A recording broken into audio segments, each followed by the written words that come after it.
आज मी हे पत्र राज्याचे शिक्षण मंत्री माननीय नामदार श्री दादाजी भुसे यांना दिलं। पत्रामधून मागणी अशी केली, दिनांक 16 तारखेला श्री सेवागिरी महाराज कनिष्ठ विद्यालय टो जुमडा फाटा जिल्हा वाशिम येथे सामूहिक कॉपी करण्यात आली।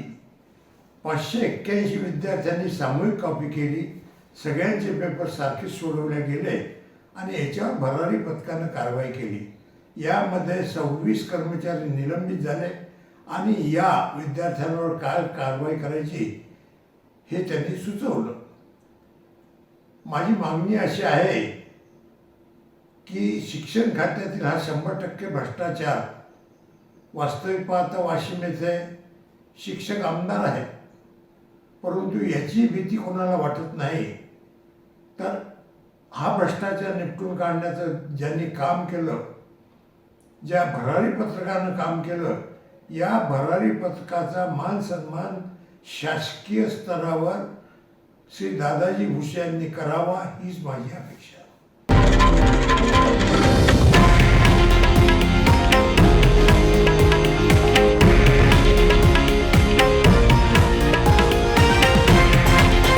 हे आहे देशातील नंबर 1 न्यूज नेटवर्क आणि आपण पाहत आहात TV9 मराठी, एकमेव।